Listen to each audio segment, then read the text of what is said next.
Hello, everybody, and welcome to the Utah Tech Leads School Safety Webinar. Here, we're talking today about what's next in our schools, what our education system is going to look like from the perception of safety. We know that there's been a lot of angst lately as we've seen school shootings across the nation. Luckily, knock on wood, not here yet. So we're in a very awesome position where today we have moderating Curtis Linton from a company called Safeguarding.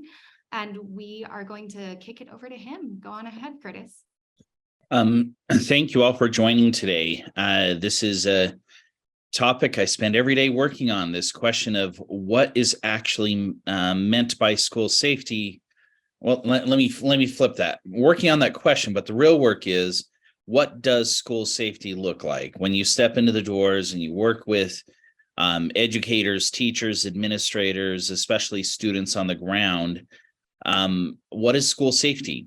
And I want to pose this. So I want to introduce the other panelists. So just very quickly, let me introduce our three panelists, but then I'm going to have each of you give a reflection on an experience that I had a few months ago. So our first panelist, Representative Dan Johnson, up in Cache Valley, and one of our representatives here in our state capital, and he's very focused on this whole issue of school safety, student attendance. What does it really mean for schools, or what are the policy and the resources that schools need to make sure that each student is taken care of, that they're able to engage in their learning. Another panelist, Leann Wood. She is a newly elected school board member, represents parts of Davis County and if I get this right, the northwest corner of Salt Lake County, and just began her service on the state board this past January. And Leann very much comes at this work as a passionate member of the community, there to think about what are the schools like for our kids. How are we best serving them, and how do we make sure that this, from the state's perspective, we are giving schools the resources they need to properly, guide students year after year through their education. And then our third panelist is James Washington. And James is actually a former SRO and law enforcement officer. And I actually think it's really interesting to have James' perspective on today's call with school safety, because so much of the discussion, particularly at the policy level, is around what role does law enforcement play within this. And so we're going to tap into James' experience and his perspective on the role of, and just to define real quick as well for some of our participants, SROs, school resource officers, really embedded law enforcement officers within the schools who are providing law enforcement support within the schools. But here's, as I invite each of you to speak, and this is an open conversation, so it's not a matter of me inviting you to speak. Please, weigh in and share your thoughts as we are discussing. There's a superintendent, David Cittadino, and he's the superintendent of Old Bridge Public Schools in New Jersey. And we've been working with him on a quite intensive project to build out a process called Safeguarding, which is really looking at case managing student needs, really early prevention. And David's story is a unique one. It's his very first day on the job at 5 a.m., literally his first day as a superintendent. At 5 a.m., he received a call that there had been a shooting and two people had been killed because of this shooting in Old Bridge. And it involved three former students, two of which he had actually been a teacher and an administrator of. That was his first day on the job. And he posed this question to me, and it was quite provocative. And his question was, how do we prevent the inevitable? How do we prevent the inevitable school crisis? And so I want to throw that question out to each of you as you introduce yourself. So much of what we talk about in school safety is around when the gun shows up, when the threat arrives. But when you think about school safety from your own position as a representative in our legislature, as a state school board member, as a as a person who's worked in law enforcement, has that perspective, how do we get ahead of the threat and really start thinking about preventing the inevitable crisis within our schools? One of you want to give some thoughts about that? Representative Johnson. Yeah, Curtis, it's really good to be with you, and I know where you're coming from on this. And I want to say that there's a person on this call today that I think that your organization and others ought to work with, and that's Clint Farmer.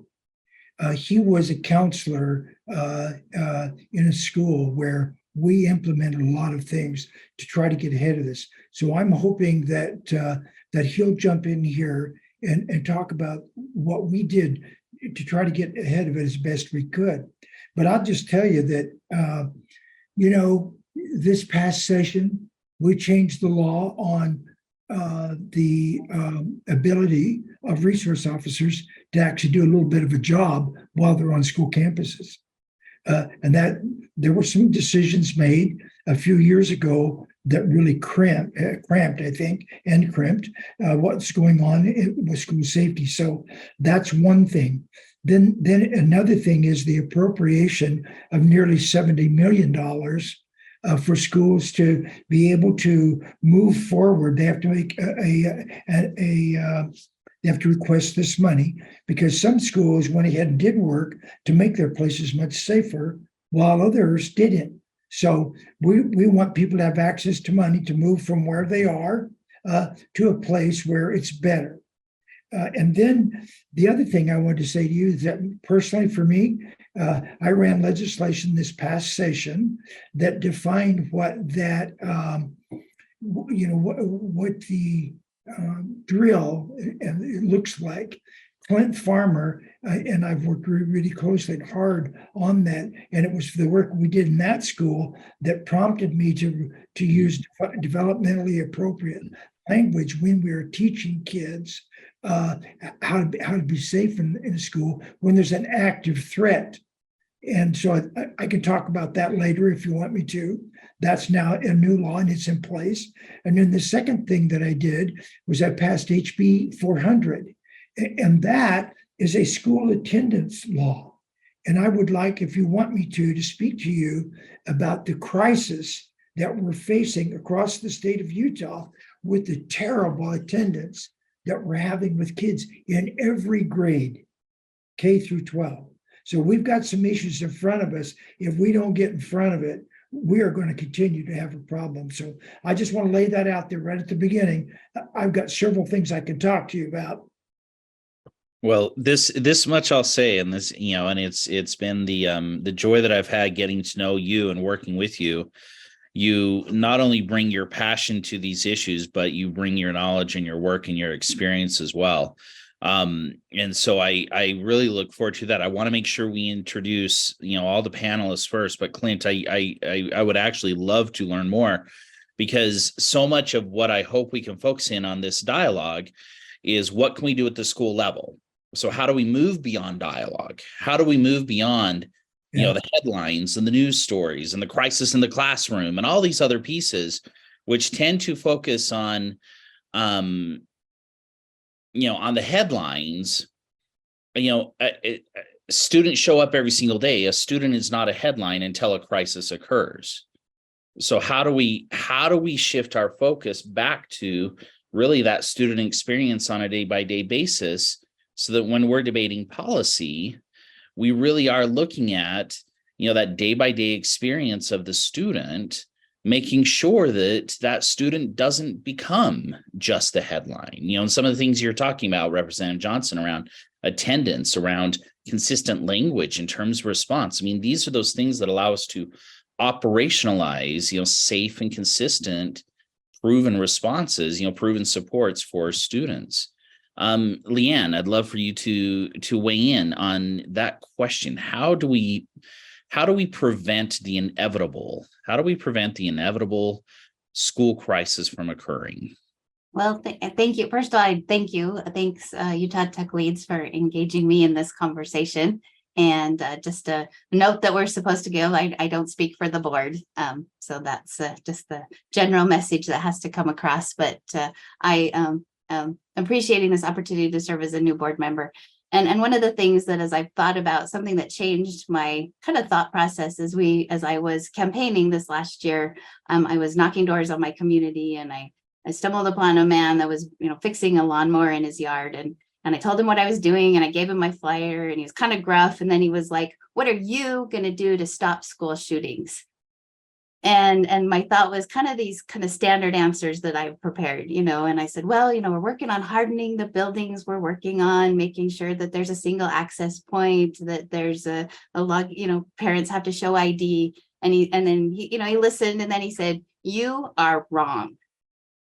And I'm like, okay. I'm like, tell me your feelings. What are you feeling about this? And he said, "You need to create a sense of belonging for every child that walks through those doors." And it really has made me think about what we're doing as you talk about preventing the inevitable. How are we creating a sense of belonging for our students, that they feel welcome, that they want to be there, that they feel safe, so that they don't end up the statistic in the front line of the newspaper? What are we doing? And I was recently at a conference just this last March where they talked about the best mental health of the things to do for our students. And it was that they needed an adult. There was an adult at every school that cared about them, even if it was just one adult that they knew when they walked in that building that there was somebody who cared about them, a supportive peer group, that they had others around him that they could turn to, a positive activity, and that they could be accepted for who they were. That they are who they are, and that people aren't trying to change them, but they're accepted for who they are. And it really has that one conversation has changed my thought process a little bit as we go to, how we're going to spend this money, how we're going to do these things, but what are we doing to make sure that every student belongs? So let me actually use that to James, pull you in, because that's a fascinating perspective. Leann, the person who said, how do you make sure every student feels included?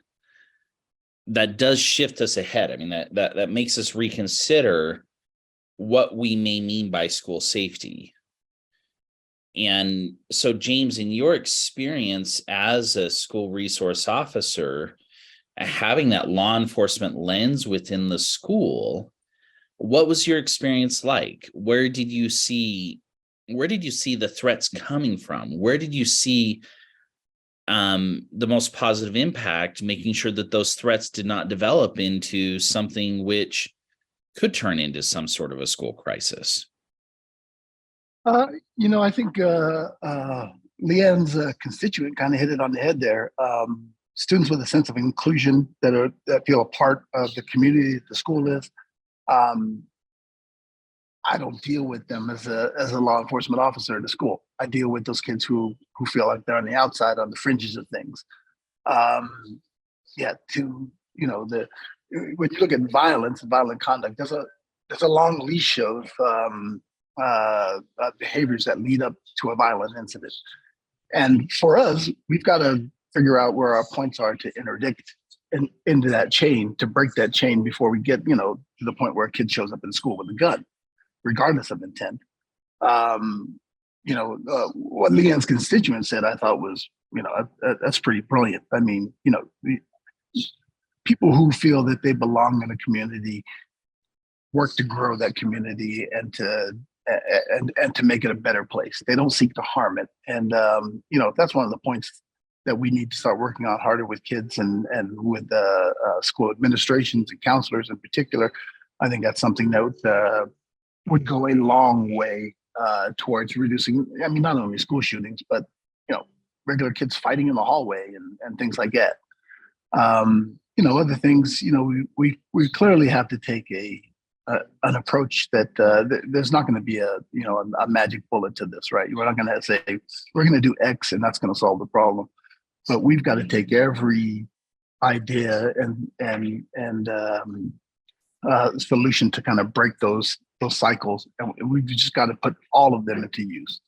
Some may not work, some will work, but the ones that work, will end up saving lives in the long run. So, yeah, go ahead, Representative Johnson. So I really appreciate what I've heard from both these other two panelists. Another person I know that's on here that I've worked with as a part of getting this legislation prepared and figuring out ways to move forward is Chantel Coda. And she works with the Utah State Board of Education in this area of tardies and attendance. And part of this bill, HB 400, deals with this attendance issue. And what it is doing is requiring USBE and also juvenile justice to find and use evidence-based practices that reach out in an inclusive way and engage mothers and fathers and students in school. So if you don't mind, I'd just like to share a couple of statistics that I think are alarming. And that's why we've got to start early. So part of what happened in the last legislative session was the appropriation of millions and millions of dollars for schools to be able to implement kindergarten. And so getting an early start in school, all day kindergarten is what I meant to say. So, but here's what happened. Because of the fact that the pandemic and a variety of other factors happened in the previous school year, this is data that Chantel provided for me and to others, and I've been using it. Listen to this. I think I'm accurate on this. 36.7% of all the kindergarten kids in the state of Utah last year were chronically absent from school. Wow. 36%. 36%. Almost 37. Almost, yes. Were chronically absent from school. Panel, what this means is that these kids were absent 18 or more days of school. It's 10%, 180 days. That's 18 days. There's only 5 days in a school week. That's a month of school. Some of the kids, but what's alarming besides that, it's also like that in first grade, second grade, third grade, all the way up through high school, where I think seniors was about 25 or 26%. And so when you think about that, that's thousands and thousands of students who are missing lots and lots of days of school. We cannot criminalize them to solve this problem. But what we can do is to identify the nature of this problem and try to find solutions that are implemented very, very early in the life of a child at school. And I will tell you, I agree absolutely with what Leann said. The most important thing that can happen in the life of a child is for them to have a caring adult. So some of these research-based strategies that we will be using through the Utah State Board of Education and also through juvenile justice are going to be those kinds of programs. So, maybe you've got some ideas, Curtis, and your team about some other implementations that are research-based that can help solve this problem. But I just want you all to know that this is, in my opinion, it's a crisis. Mm. And so I think parents got used to not coming to school. They got used to, well, my kid's he's got to be gone. We're going to do this. We're going to do that. And all of a sudden, they said, we'll just put them online. And everybody knows, well, that's okay, but it's not great. And if we're going to move our education systems from good to great, okay is not good enough. Because I honestly, I do not know where we are going to be in society 15 or 20 years from now if we continue with that kind of attendance problem. So can I ask you a question with that? Because as I learned about this work that you're doing, and to be clear as well, you are a former school principal. So you are not only approaching this from a political perspective or just as an elected, policymaker. You're coming at this from a career in education, being both a teacher, a school principal, and whatnot. So you know that life of the student. Yeah. Your work is focusing on attendance, not just truancy.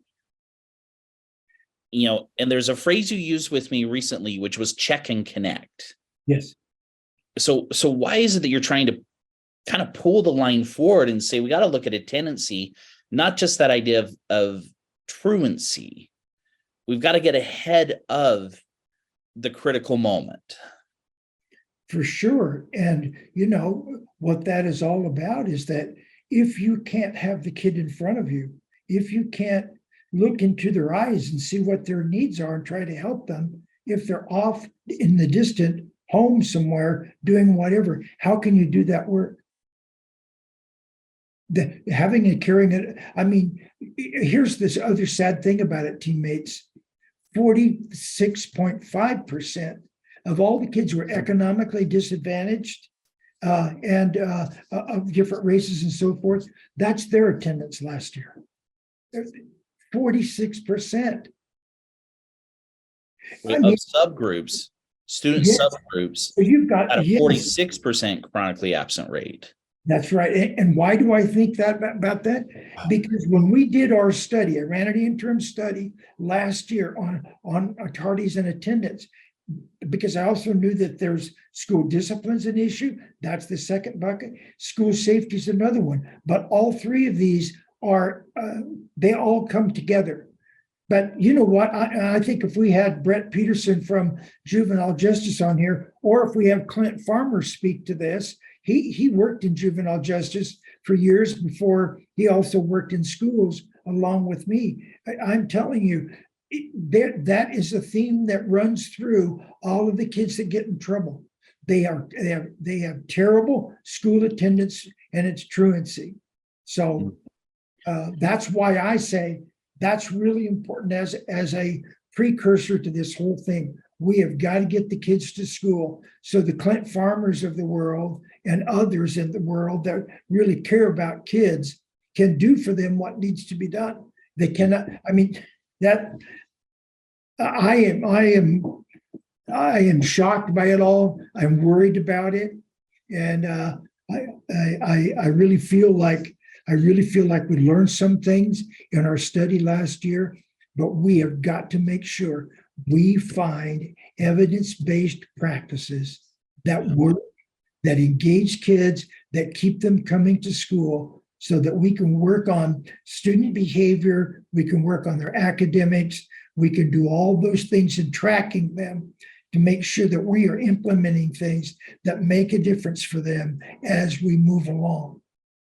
So, James, let me actually ask you, from your time in schools and part of the reason why I love your perspective is you're no longer working as an SRO. And so you're able to speak to it very honestly about, what worked, what didn't, and all the rest. But let me pose a question to you. As you think about when you were able to get kids back on track, or they were showing risk of getting off track and you're able to pull them back on, what kind of data or what signs and evidence and whatnot were you looking at, were you tracking, were you seeing in these students that one was showing you, I need to check in on this student, but two was also showing you, I'm able to pull this student back in? What were you looking for and what worked? Like you said, I can be completely honest because I'm no longer in that role. I always had a good feeling and understanding of kind of the average kid at the school. And I didn't necessarily look at, is this kid getting good grades? Is this kid showing up to class? I looked at when I had contact with the kid and we had a discussion about whatever their behavior was, were the answers and the things that they were saying consistent with what I find in kind of normal average kids? And if they fell outside of that range, then that was a kid that I would be like, okay, we need to watch that kid. And, when this kid, misses school or doesn't show up to class or whatever activity that he's going to be in, we need to follow up then. My job and my role didn't necessarily involve me crunching a bunch of numbers to decide, who's going to be the bad apple around the town. I dealt with kids who were in, fights and in violent incidents, who were, uh, living on a, shoestring budget in a terrible neighborhood, to, kids who are living up on the high east side, whose parents were millionaires, and everybody was doing great. I mean, when we look at violence, we didn't necessarily, when I looked at violence, I should say, I didn't necessarily look at, what are the social components or the other areas. I looked at how far away is this kid's attitude from the norm attitude that people hold, and if it's off in either direction, they're too much on one side or too much to the other side. For me, that was a sign that, okay, I need to keep following up, to watch this kid, to see him in the hall and say hi, or to see him out of school, to run up and have a little quick chit chat. Not, hey, I'm the police, remember me, kind of a thing, but hey, how you doing? What's going on? That kind of a thing. I knew, dealing at the school that I was at, there's 1,200 kids in there. I wasn't going to be able to arrest my way out of violence at the school. It just was not going to happen. And I learned that you have to develop other ways of kind of managing and dealing with kids. When I was a school resource officer, I arrested a lot of kids, but I didn't arrest more kids for acts that were criminal offenses, because I could figure out ways to work around that. Whether it was telling the kid, hey, every day or every Wednesday, you got to come check in with me at this, at this office. And then, you do that for a month. I don't do anything with that incident that we had with you. But, the solutions, for me, looking at one specific number or one specific data point, or even a handful of data points, doesn't necessarily give you the answer to the problem. I don't know. I hope that makes it a little bit clearer for you.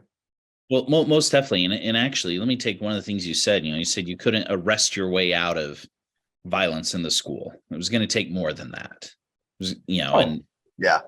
And so, Leann, let me ask you, because on the state school board, you're in a unique position. The state school board is now responsible for the school safety funds that Representative Johnson mentioned, determining how school districts can apply for that, or LEAs can apply to be able to use those funds. So taking, we kind of have two poles here. I'm going to ask you to explore it a little bit within your formal role. We have one pole of school safety, which is, harden the doorways, single point of entrance, as you had mentioned earlier. One of the things in the KUTV story that came out last weekend was an RFP going out for gun detection software. And I know that there's language specific to that within that particular bill. So all of those speak to a violent event is coming to the school. We are at the point of time where something is happening or is imminent in happening. But there's this other pole, which your constituent brought up, which is the culture of the school. And so when you think about the culture of the school, building, it's my colleague Greg Morrow often brings this up, and I think it's a really fascinating way to think about it. We're spending so much energy thinking about how do we keep kids safe from everything outside of the school. Are we taking the time to ask the question, does the kid feel safe every day within the school? And so as you think about writing the rules and the governance and providing the resources to LEAs throughout the state when it comes to school safety, how much of that effort is going to look at precursor events, culture of the school, student safety when they're in the school, versus just the hardening of the school, the moment when violence or threat might occur? Is there room for school safety to address both ends of this spectrum? Well, it's interesting because I did I did kind of go back and look at the bill that, like HB 61 was kind of the basis of that. And then I'm looking at the rule that will be coming forward to law. We passed it out of law and licensing last month, and it'll go to the full board this Thursday.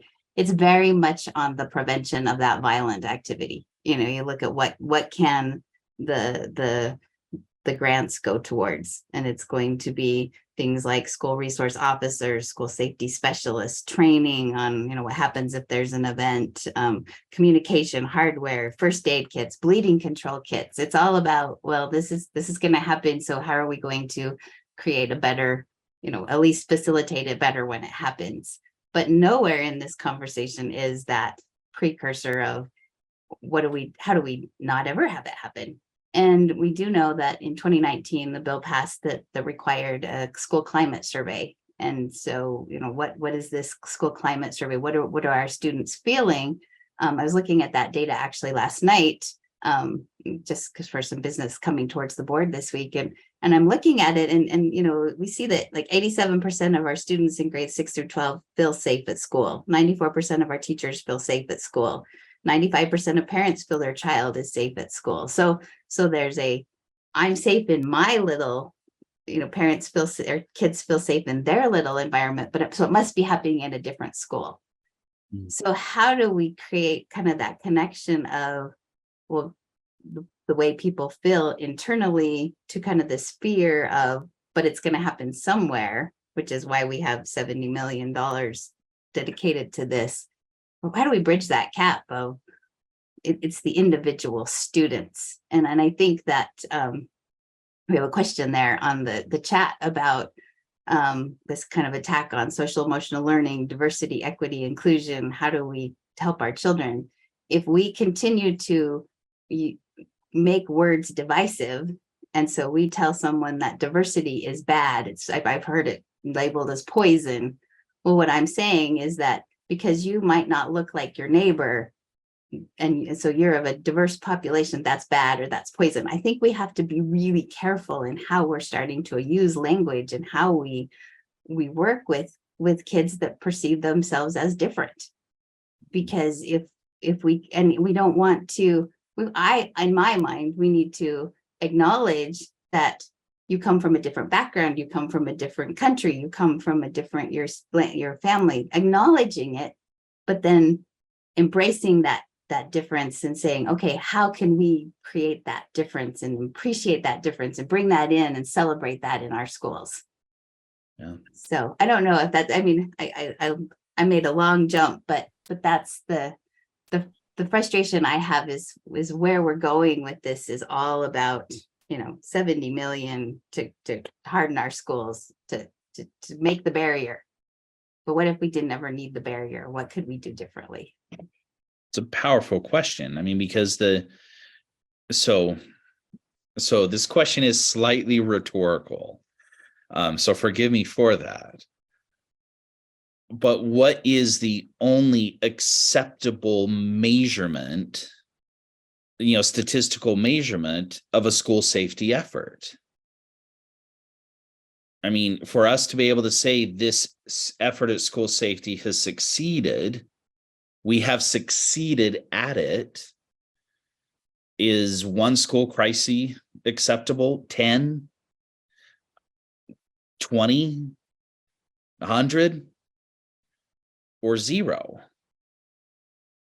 I mean, when I think about my child going to school, the only acceptable rate as a parent is that my child will never experience that level of crisis in her school.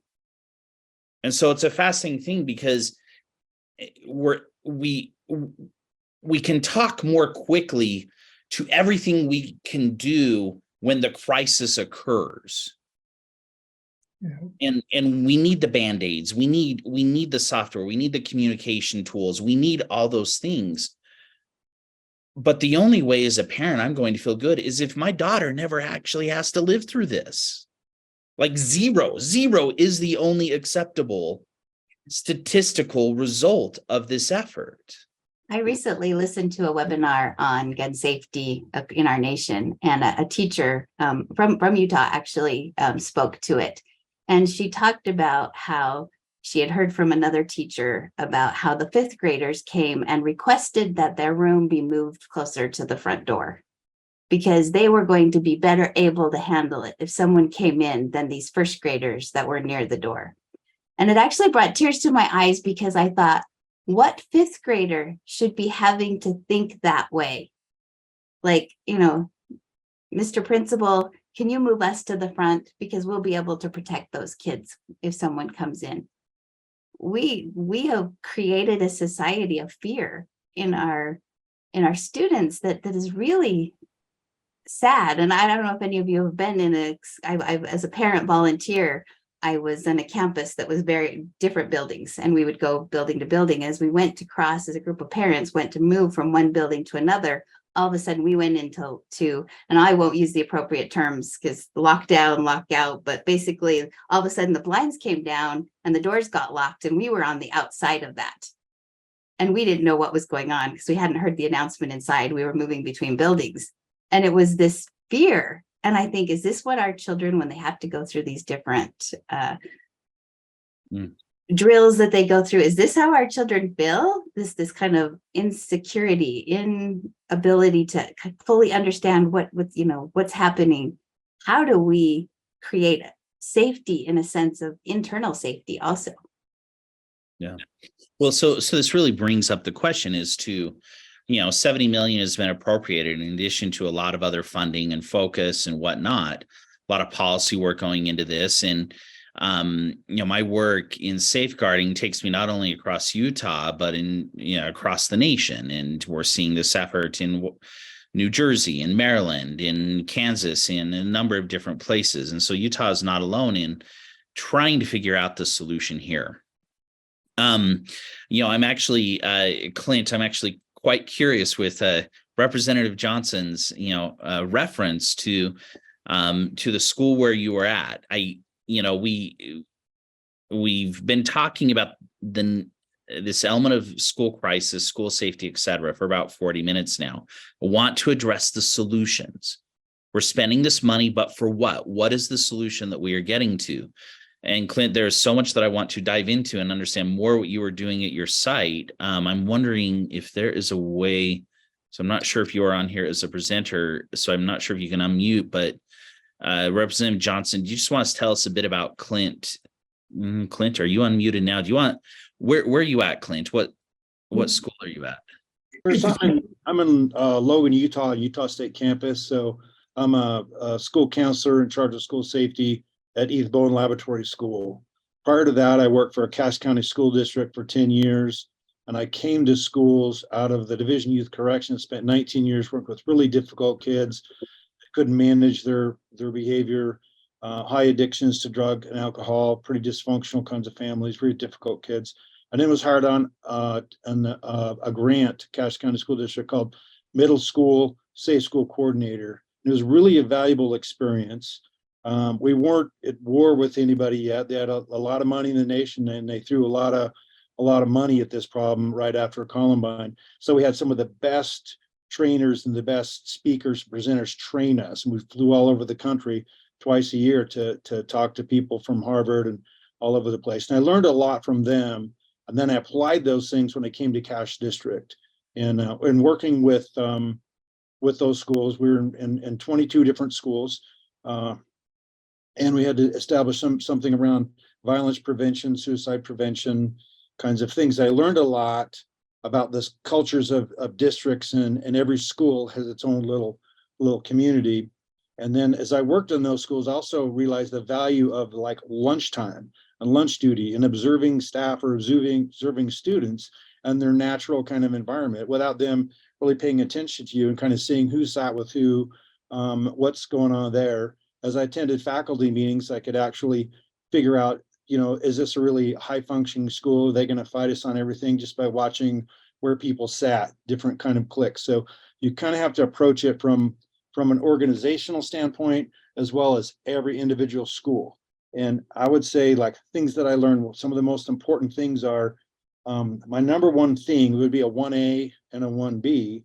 And the 1A would be that everybody at least can respond to an emergency using the National Incident Management System. I mean, you have to have just that basic kind of foundation. And I see that as understanding like how to talk to kids at different levels. Like elementary school kids, you got to do differently than a secondary school, right? You need to talk to the kids like, okay, today we're going to practice a lockout drill. And this drill is just the adults practicing today. Don't need to worry, but we all practice just like you have soccer practice. So it's like having to explain to kids why we do these things and how we organize. But the second part of that, not just the NIMS, the 1B would be school culture. It's so important. And that means like everybody feels safe, but that means that like you've got some kind of a climate survey that you do. So you know, if you have a problem in your school, what time of day is it happening? Is it hallways, is it bathrooms, is it cafeteria, is it before school, is it after school? And you can start to target some efforts and get all the adults involved. And the other part of that though is like discipline referrals. So I'm looking at like, some kind of climate survey that tells me like where the problems are. And then also like who's showing up on the radar, okay? As a school counselor in the schools, within the first 2 weeks of the school, I'll kind of know who the kids are that we call them externalizers or frequent flyers to the office. They pull up on your radar right away. But do you have a system in place where you can find those kids that are going to show up on our truancies or the non-attenders, and they're kind of the introverted, the quiet kids, the shy kids that feel disconnected and detached. And there's some great ways to kind of find out how they are. But if your school counselors are really with it, they're looking at attendance the first 2 weeks of school, and they're starting to target. They're starting to target how many times a kid's late, how many times a kid's missing. They're not waiting until Christmas. They're not waiting until end of the semester or whatever. They're getting on that right now. So you're starting to kind of organize around that way. But I would say as part of that response to this school culture is you need to use some research-based programs. When I've gone to some national conferences, I was really interested in what the Secret Service had to say about school shootings. So I attended a workshop with them, and they actually quoted using PBIS as a great response. And it's a great way to provide structure to the school to focus on positive kids. You're giving them basically a good understanding what the rules are, and then you're reinforcing the kids are following those. But PBIS I think is really important in creating. It's a major piece in creating a positive school culture, and also along with that is you got to have some kind of bully prevention, something that goes K through all the way every year doing something. And I'm not talking about something I can go report to the PTA meeting that we did bully prevention in our school. We're not going to read the book Juice Box Bully, everybody sign a pledge and hold their hand up, and then it's done for the year. You've got to have some kind of a system that really teaches kids like what is bullying, defines that for them. PBS has a great system, it's free, and we just learn to kind of tweak that and make that work. Even tie in some different books and literature to help the younger kids kind of understand what's bullying, what's not bullying, and then teach this a sense of social responsibility.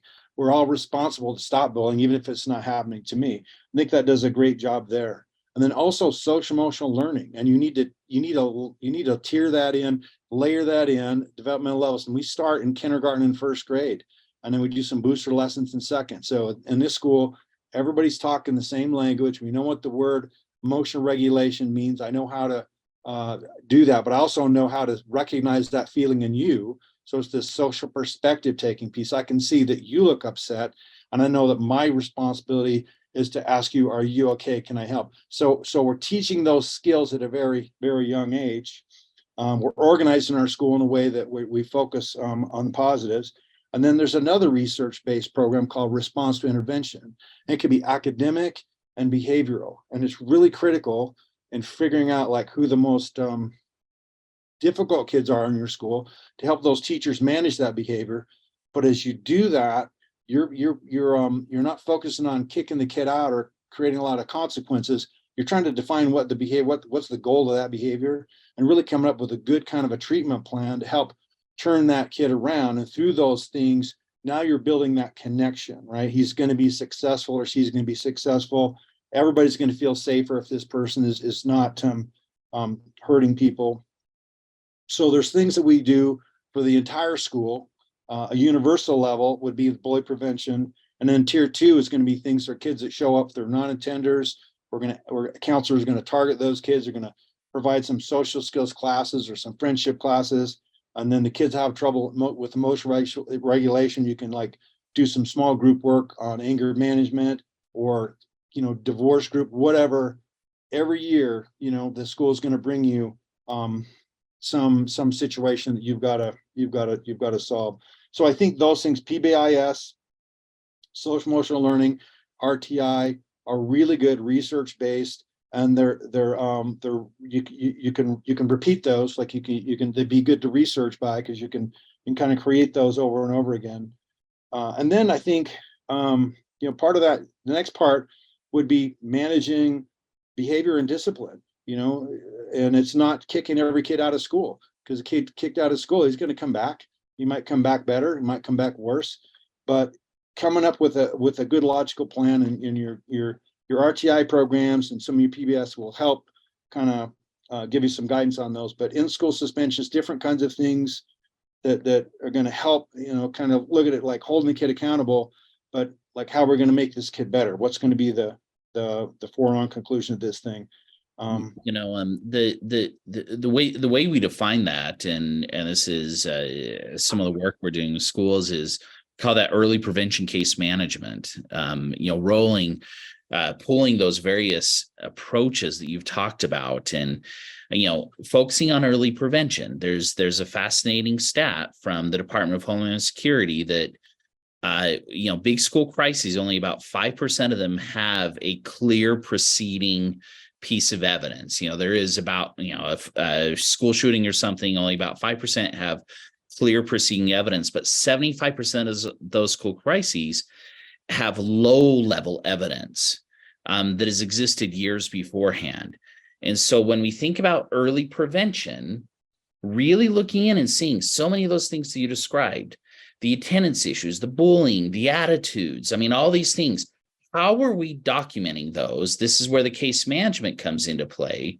How are we tracking the data and making sure we are not losing track of all these different needs the particular student has? So we put that data together and really understand this is a student in need, who's worthy of that support. Representative Johnson. Curtis, thanks for summarizing that in my mind. But you can see why Clint, I loved working with Clint, because all of that around a kid all the time, on the playground, in the lunchroom, in the hallway, in the classroom, in the auditorium, everywhere you are, the standards of behavior and expectations are the same. Yep. So you teach that to the teachers and to the kids, and you help them, not hurt them. Yep. And it's amazing. So I think it might be a really good idea if, in the future, that maybe you and Clint could hook up a bit. Well, I was going to say exactly that, Clint. When can I get up to your school and actually see it in practice? Yeah. So how do we make sure that come along? yeah, I'd love to see. I love all of the different programs that he just listed, but how do we not put the burden all on our schools?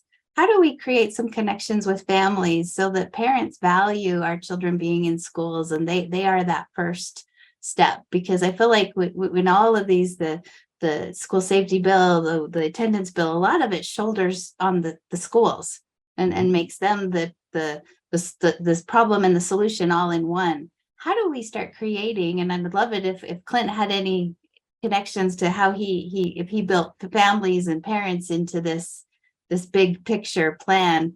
But I really think it's important for our parents to value our children being in schools and them being that ground level support of our children also. Curtis, I need to step away, as I told you. Yes. We've got another event that I've got to go do, but I just want to tell you how excited I am about what I heard today. I have a lot of respect already for James and Leann. You know that and the other people that are here today. I think you have spawned a conversation that just got started. Yeah. And there's a way to follow up on this, and there's a way to implement these kinds of things, as Leann is talking about at the school level. And I know that our State Board of Education is working very, very hard to figure that out with some programs. But I think a lot of it could be done just working with a person like Clint and the other Clint farmers and principals that there are around the state that have that same vision. That is what needs to get taught, Leann. That's the staff development piece for our school administrators, for our school boards, for everybody, because that's going to be the key that unlocks the door to actively engaging with mothers and fathers and getting their kids back in school, so a guy like Clint Farmer protects them. And one other piece of this as well, and I think. Bye, everybody. Thanks, Mary. Thank you, Representative Johnson. If I can suggest to UTL, there may be a follow-up, conversation that we can host here. Because there's a lot of information to dive in. But Leann, when you talk about engaging parents in the community, to draw just a quick parallel, and we really are out of time, and I want to make sure we're respecting everyone's time, but one of the key pieces which has been missing in this whole question around school culture and student support, and if we're focusing on school culture and student support in order to avoid that big crisis that could occur, how do we prevent the inevitable? What the parallel I want to draw here is that we have so much data around how our students are learning. So when we go to a parent-teacher conference, when we meet with our child's school, they're able to tell us, here's how your student's doing in reading. Here's how they're doing in math. Here's how you can help us. Here's how we can partner with this. Traditionally, schools have lacked good data sets that allow them to quickly communicate to parents in the community, this is where we need your help. And so it tends to be anecdotal, and it tends to be a little bit personalized, and you do get that conversation if your child is in trouble and you're pulled in. And now we're just talking about your child, in relation to a certain incident. But there are ways of collecting this data around all these non-academic needs so the school can robustly say to the community, this is where we need your help. This is what's happening. These are the challenges our students are facing. These are the trends. This is when bullying is happening. But right now, that data tends to be a bit ad hoc in nature. Practitioners like Clint are collecting that data at the school level in a really robust way and acting on it. But it's not really systematized. It's not really reported. It's not really flowing up. And so that data is not painting the picture. When we talk about, Chantel, the work you're doing around understanding attendance in the state, it is critical what you have identified, this attendance issue the state is facing. We know the percentage of kids not coming to school, but do we have the data down to the level of the individual student as to why they are not coming? And are they not just coming because they don't like school? Or are they not coming because they're struggling in reading? Or are they not coming because they're facing homeless issues, food insecurity, bullying, all these other pieces? Do we have the proper data pulled from the experience of the child that flows up to help us understand so many of these other issues? And so your question is completely valid. How do we pull in the parents? But I think devoid of a robust way of understanding the data behind it, we're asking the parents to help out, but it's kind of like, show up for a bake sale rather than let's really get to work. Here's the core problem at hand. There is so much more to discuss. We are at the end of the hour. I would love to follow up, with all of you. Clint, I will be following up. I will somehow get your contact info, and I will drive up to Cache Valley. My brother visit up there anyways, but I would really love to see what you are doing. And Elizabeth and Utah Tech Leads, thank you so much for giving us all this opportunity to get together today. And I would invite you to, host another webinar talking about school safety and what it means, because I think we have barely scratched the surface. But Leann, James, Representative Johnson, Clint is our unexpected but welcome guest. And Chantel, thank you for coming in as well. And everyone who's attended, thank you so much for this time. We really appreciate it. Thank you so much for joining us, and thank you especially to our panelists. We will be hosting a follow-up on potential solutions for these problems that we've discussed today. And we thank you all for your time, and we look forward to talking to you soon. Thank you so much. Thank you.